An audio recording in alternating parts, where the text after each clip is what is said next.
Standby, kamera ready, sound ready, 3, 2, 1, action.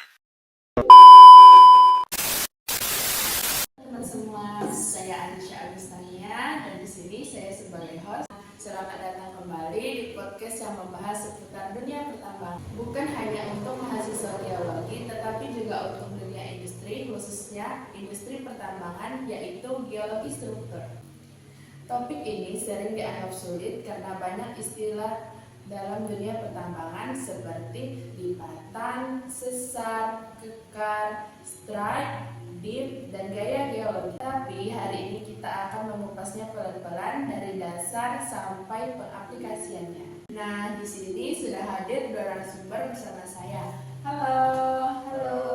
Halo semuanya, saya Lina Monika. Senang sekali saya bisa ikut berdiskusi pada hari ini sama kalian semua.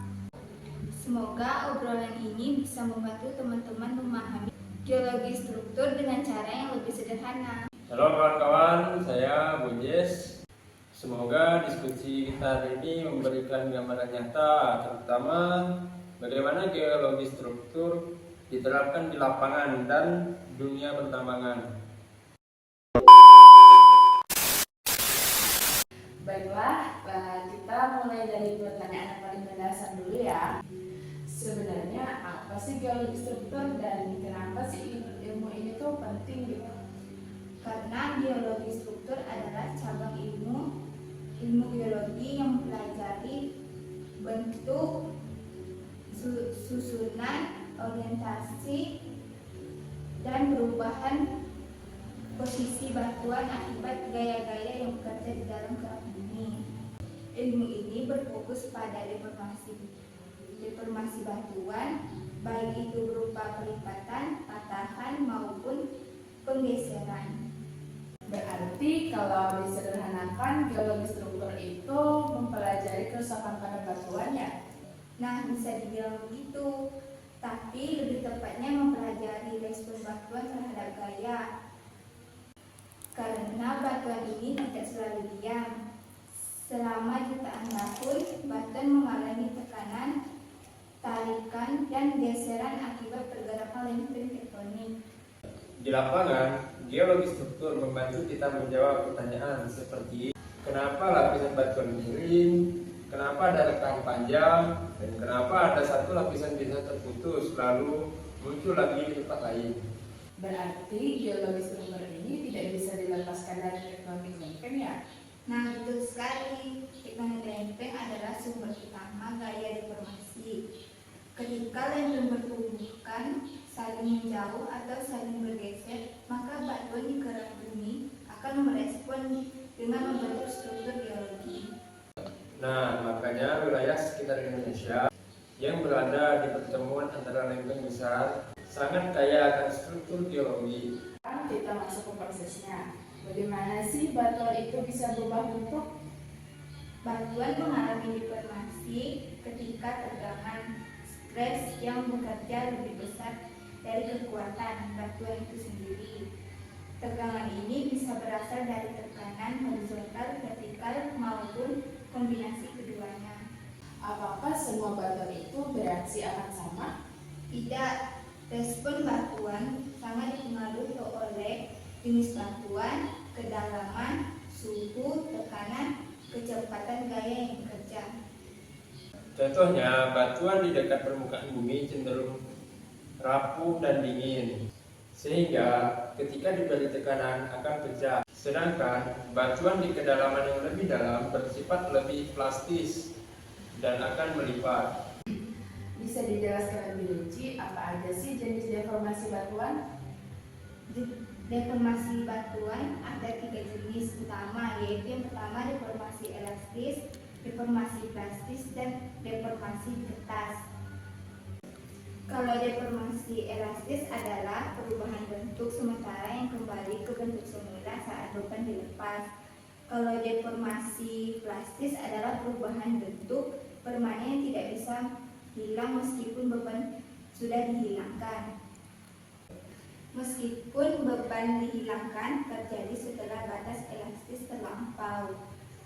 Nah, sedangkan deformasi kertas adalah patahannya material secara tiba-tiba tanpa dengan sedikit deformasi plastis sebelumnya.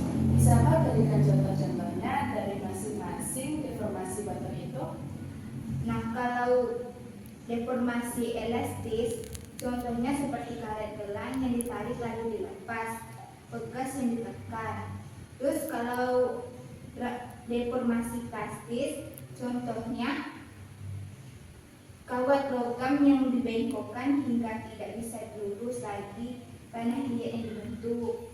Terus kalau deformasi kertas, contohnya kaca yang pecah, keramik, batu permukaan bumi, besi cor, atau sumir. Nah, dalam dunia pertambangan, deformasi kertas sangat penting karena biasanya membentuk sesar yang kekar yang sering menjadi jalur mineralisasi. Kalau kita bicara ruang lingkup nih, apa aja sih yang dipelajari dalam biologi struktur? Nah, ruang lingkupnya itu cukup luas, yaitu meliputi yang pertama ada lipatan, yang kedua sesar, yang ketiga kekat, keempat suborientasi pelapisan, kelima analisis gaya dan pegangan, dan yang terakhir rekonstruksi sejarah deformasi batuan. Jadi, ini membantu kita memahami arsitektur geologi bawah permukaan. Nah, nanti kan Mak. Sekarang kita bahas geologi primer dan sekunder. Apa sih perbedaannya? Geologi primer adalah struktur yang terbentuk sejak batu terbentuk, misalnya pelapisan sedimen, struktur aliran lava, dan vesicula pada batu beku. Nah, sedangkan geologi sekunder terbentuk setelah batuan mengalami deformasi seperti lipatan, sesar, dan kekat. Berarti struktur sekunder inilah yang paling banyak dibahas di dalam geologi struktur. Nah, betul sekali. Nah, sekarang kita bahas gaya-gaya geologi. Apa aja sih gaya-gayanya itu? Nah, gaya geologi itu ada tiga gaya utama. Yang pertama gaya tekan, kompresi. Yang kedua gaya tarikan, tensional. Dan yang ketiga gaya geser, shear. Gaya tekan menyebabkan batuan terlipat atau membentuk sesar naik. Dan gaya tarikan menyebabkan batuan merenggang dan membentuk sesar normal. Sedangkan gaya geser menyebabkan pergeseran horizontal membentuk sesar mendatar. Nah, apa aja sih jenis-jenis geologi struktur yang sering kita jumpai?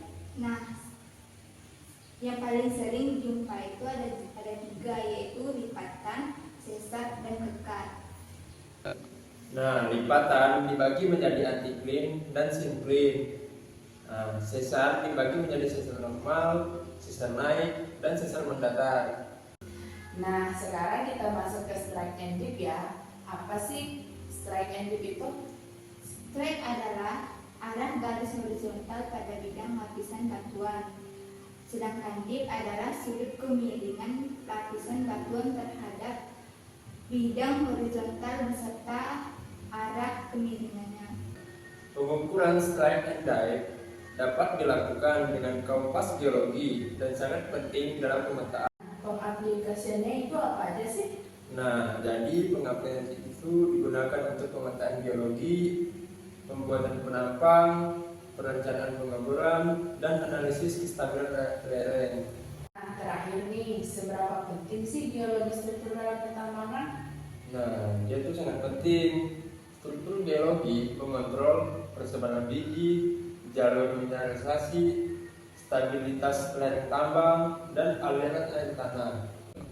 Tanpa pemahaman geologi struktur, resiko kegagalan eksplorasi dan kecelakaan tambang akan meningkat. Sebelum podcast ini berakhir nih, aku mau minta dong kesimpulan masing-masing dari kalian tentang geologi struktur yang sudah kita bahas dari awal sampai akhir. Kesimpulan menurut saya, geologi struktur membantu kita memahami perubahan bentuk batuan akibat gaya geologi. Konsep dasar seperti deformasi, struktur primer dan sekunder, serta strike dan dip menjadi landasan penting dalam analisis geologi. Nah, menurut saya, dalam pertambangan, geologi struktur berperan sangat besar dalam mengontrol mineralisasi dan kestabilan tambang.